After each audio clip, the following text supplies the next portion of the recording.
वह कौन सा इंसान है जिसे स्वर्ग जाने से कोई नहीं रोक सकता है, और वह कौन सा मनुष्य है जिसे नरक जाने से कोई नहीं रोक सकता। आज हम आपको एक प्राचीन कथा के माध्यम से आपको बताने की कोशिश करेंगे कि पूजा पाठ दान धर्म जप तप आदि प्रकार के करोड़ों पुण्य के काम करने के बाद भी कुछ मनुष्य नरक में ही क्यों जाते हैं, तथा अत्याधिक घोर पाप करने वाले कुछ मनुष्य को स्वर्ग की प्राप्ति होती है। आखिर किस पुण्य के कारण इन्हें स्वर्ग की प्राप्ति होती है? ऐसा वह कौन सा पुण्य है जो मनुष्य के सभी पापों का नाश करता है, और ऐसा कौन सा पाप है जो उसके करोड़ों पुण्य का नाश कर देता है? तो चलिए दोस्तों, बिना देरी किए वीडियो को शुरू करते हैं। एक समय की बात है जब देवर्षि नारद जी वैकुंठ लोक जाते हैं और भगवान विष्णु से पूछते हैं, हे प्रभु, मुझे ऐसा समझ में नहीं आता कि कुछ मनुष्य पाप करने पर भी स्वर्ग में क्यों जाते हैं और कुछ मनुष्य को पुण्य करने के बावजूद भी नरक में क्यों जाना पड़ता है। ऐसा वह कौन सा पाप किया है जो उसके सभी पुण्य को नष्ट कर डालता है, और वह कौन सा पुण्य है जो उसके समस्त पापों को भस्म कर देता है? तब भगवान विष्णु कहते हैं, हे देवर्षि, आज आपने संसार के कल्याण हेतु उत्तम प्रश्न किया है। इसी संदर्भ में आज मैं आपको एक अत्यंत प्राचीन इतिहास सुनाता हूं, जिससे सुनकर आपको आपके सभी प्रश्नों के उत्तर मिल जाएंगे। इसीलिए आप इस कथा को ध्यान से पूरा जरूर सुने, और जो भी मनुष्य इस कथा का श्रवण करता है उसके समस्त पापों का नाश होता है। देवर्षि कहते हैं, हे प्रभु, आपके मुख से इस कथा को सुनना मेरा सौभाग्य है। मैं इस कथा को ध्यान से पूरा अवश्य सुनूंगा और इसका प्रचार करूंगा। भगवान विष्णु कहते हैं कि हे देवर्षि, पूर्व काल की बात है, मध्य देश के एक नगर में एक ही समय पर 5 मनुष्यों की मृत्यु हो जाती है, और वे सभी मृत्यु के पश्चात यमलोक में पहुंच जाते हैं। यमलोक पहुंचने पर वहां का दृश्य देखकर वे सभी भयभीत हो जाते हैं, उनका अंग कांपने लगता है। यमलोक में विशालकाय आकार वाले यमराज सुवर्ण से बने सिंहासन पर विराजमान होते हैं। उनके पास चित्रगुप्त बैठे होते हैं, जिनके पास सभी प्राणियों का लेखा जोखा रखा हुआ होता है। यम के दूत प्राणियों को आगे धकेल रहे होते हैं। कुछ मनुष्य जोर जोर से विलाप करते हुए चल रहे होते हैं, तो कुछ मनुष्य अत्यंत प्रसन्न होकर चल रहे होते हैं। स्वर्ग के द्वार से एक सुंदर प्रकाश दिखाई पड़ रहा होता है, तो वहीं नरक के द्वार से धधकती हुई अग्नि की ज्वालाएं दिखाई पड़ रही होती है। इस भयानक दृश्य को देखकर वे पांचों एक दूसरे से बात करने लगते हैं और अपने अपने पाप के विषय में चर्चा करने लग जाते हैं। उन 5 में से 4 लोगों ने अपने जीवन में बहुत पाप कर्म किए हुए होते हैं, और वे सभी जान जाते हैं कि अब वे चारों नरक में ही जाने वाले हैं। उन चारों में एक वेश्या होती है, दूसरा चोर होता है, तीसरा विद्वान पंडित होता है, तो चौथा एक राजा का सैनिक होता है, तथा 5वां एक धनवान किसान होता है। वे पांचों अपने अपने कर्म फलों को भुगतने के लिए तैयार होते हैं।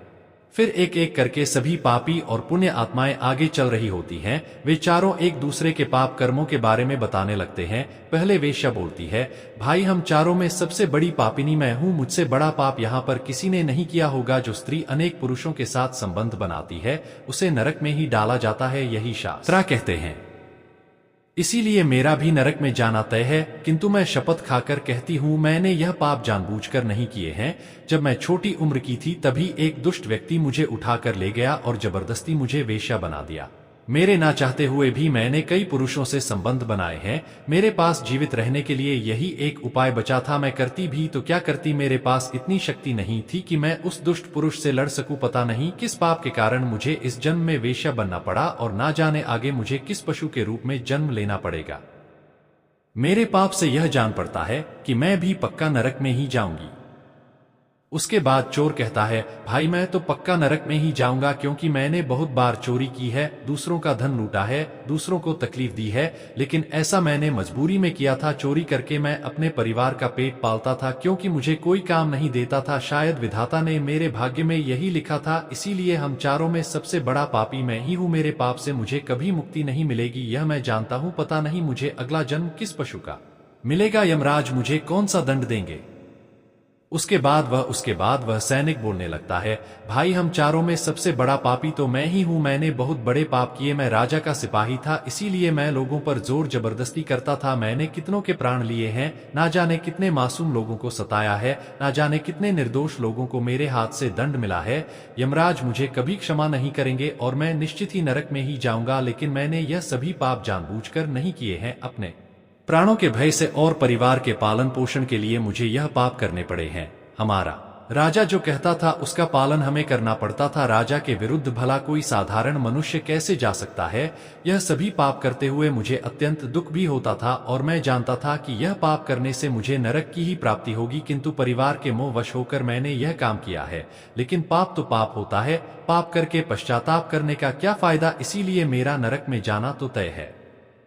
उसके बाद वह विद्वान पंडित बोला, भाई हम चारों में से सबसे बड़ा पापी तो मैं हूं। तुम लोगों ने जो पाप किए हैं वह जाने अनजाने में किए हैं, या किसी ने तुमसे जबरदस्ती करवाए हैं, या मजबूरी में किए हैं। किंतु मैं तो विद्वान था, मैं सब सत्य असत्य जानता था, मुझे सच और झूठ का ज्ञान था, लेकिन फिर भी मैंने धन के लोभ वश यह पाप किए हैं। शास्त्र कहते हैं कि जो सब कुछ जानकर भी पाप करता है वह निश्चित ही नरक में जाता है।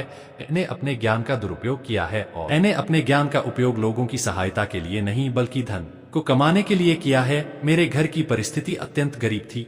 मेरे पिता भिक्षा मांगकर गुजारा करते थे, लेकिन मैंने अपने घर की गरीबी को दूर करने के लिए धन लेकर ज्ञान देने की चेष्टा की है। शास्त्र कहते हैं जो विद्वान ब्राह्मण अपने ज्ञान का दुरुपयोग करता है उसे निश्चित ही नरक में जाना पड़ता है।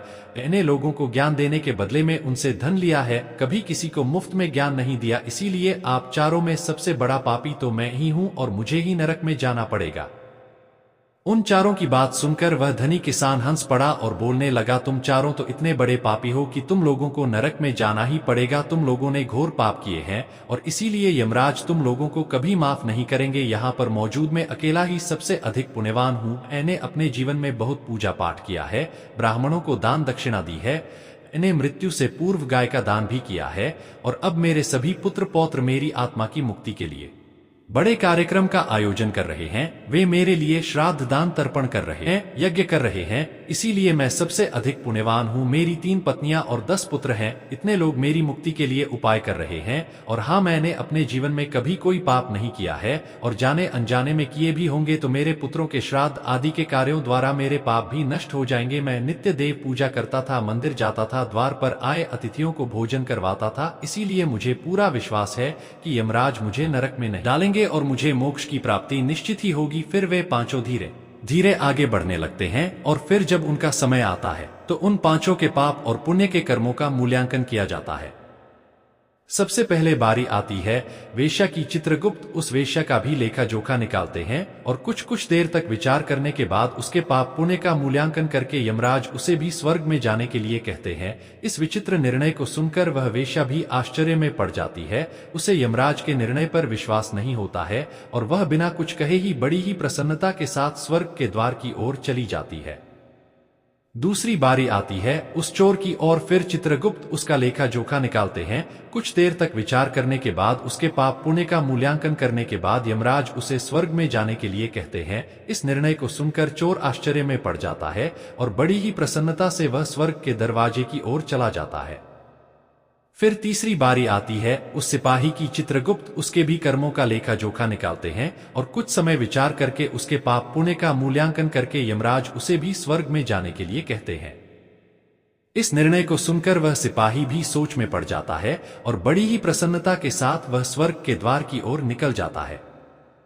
फिर चौथी बारी आती है उस विद्वान ब्राह्मण की। चित्रगुप्त उस ब्राह्मण के कर्मों का लेखा जोखा निकालते हैं, और कुछ देर तक विचार करते हैं। फिर यमराज उस ब्राह्मण को भी स्वर्ग में जाने के लिए कहते हैं। फिर वह विद्वान ब्राह्मण विचार करता है, मैंने तो पाप किया है, फिर मुझे क्यों स्वर्ग में भेज रहे हैं? फिर वह भी मन ही मन प्रसन्न होकर स्वर्ग के द्वार की ओर चलने लगता है।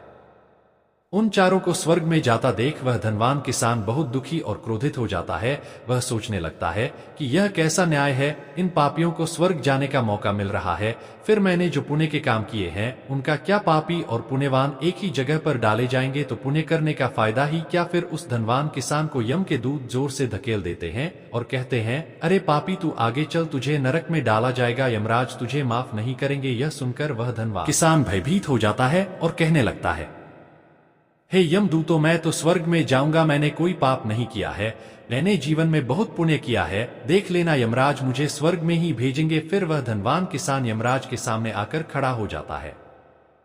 चित्रगुप्त उसके कर्मों का लेखा जोखा देखते हैं और उसके पाप पुण्य के कर्मों का मूल्यांकन करते हैं तो उसके पाप का पला भारी हो जाता है। और यमराज उस धनवान किसान को कहते हैं, अरे दुष्ट, तूने तो बहुत बड़ा अपराध किया है, तू तो नरक में जाने के ही योग्य है। इतना सुनते ही वह थरथर कांपने लगता है और यमराज से कहता है, हे धर्मराज, यह अन्याय है। मैंने तो अपने जीवन में कोई भी पाप नहीं किए हैं, सिर्फ पुण्य ही किए हैं। आप मुझे नरक में क्यों डाल रहे हैं? और मुझसे पहले जो 4 लोग गए थे वे तो घोर पापी थे, उन्होंने बड़े बड़े पाप और अपराध किए हैं, उन्हें तो आपने स्वर्ग में डाल दिया है। आप ऐसा अन्याय मेरे साथ क्यों कर रहे हैं? अगर ऐसा अन्याय होगा तो भले कौन सा मनुष्य धरती पर पुण्य करेगा? फिर यमराज कहते हैं, अरे पापी, तूने जो पाप किया है वह तो उन 4 के पापों के सामने कुछ भी नहीं है। तेरे एक पाप के कारण तेरा सारा पुण्य फल नष्ट हो गया। यदि तूने यह पाप नहीं किया होता तो तू स्वर्ग में जा सकता था, लेकिन तूने यह पाप जानबूझकर किया है, इसीलिए तुझे नरक में अवश्य जाना पड़ेगा। उस चोर ने तो मजबूरी में चोरी की थी, किंतु वह चोर दूसरों की भूख मिटाता था, गरीबों को दान करता था। उसने कभी किसी निर्दोष और गरीब व्यक्ति के घर चोरी नहीं की। उसके पुण्य कर्म उसके पाप से अधिक थे, इसीलिए वह स्वर्ग में गया। दूसरी जो वेश्या थी वह अपने मन से वेश्या नहीं थी, उसे जबरदस्ती डाला गया था और उस वेश्या ने केवल अपने शरीर को पीड़ा दी है, लेकिन बाकी कार्य तो उसने पुण्य के ही किए हैं। वह पशु पक्षियों को रोज दाना डालती थी, जानवरों की सेवा करती थी, इसीलिए उसका भी पुण्य पाप से बड़ा था। तीसरा वह सिपाही था जिसने राजा के हुक्म का पालन किया था, किंतु उसने भी बहुत पुण्य के काम किए हैं। उसने कई बेसहारा लोगों की मदद की है, इसीलिए वह भी स्वर्ग में ही गया है। और चौथा वह विद्वान ब्राह्मण था, उसने अपने ज्ञान का दुरुपयोग अवश्य किया है, किंतु वह गाय की सेवा करता था, दान धर्म करता था, इसीलिए उसके भी पुण्य पाप से अधिक थे और वह भी स्वर्ग में ही गया है। इतना सुनकर वह धनवान किसान बोलता है, हे धर्मराज, इन 4 ने जो भी पुण्य किए हैं वह तो मैंने भी किए हैं, बल्कि उनसे ज्यादा किए हैं। फिर भी मैंने ऐसा कौन सा पाप किया है जो मुझे नरक में भेजा जा रहा है?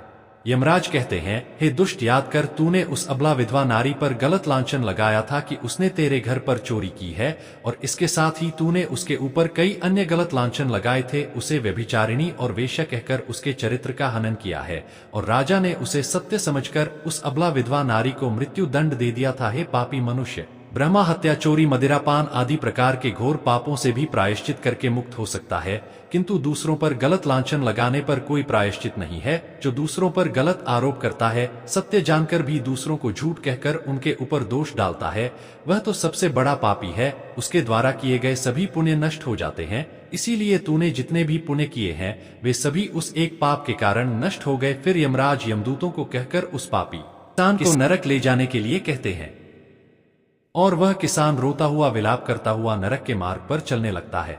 हे देवर्ष, इस प्रकार से उन 4 ने पाप करके भी उन्हें स्वर्ग की प्राप्ति हुई, किंतु उस किसान ने जघन्य अपराध किया है।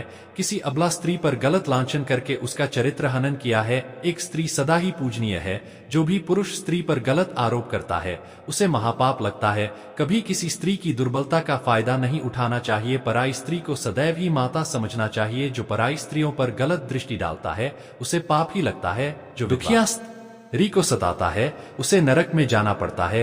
मनुष्य को कभी सत्य का मार्ग नहीं छोड़ना चाहिए। सत्य के मार्ग पर चलकर ही स्वर्ग की प्राप्ति होती है।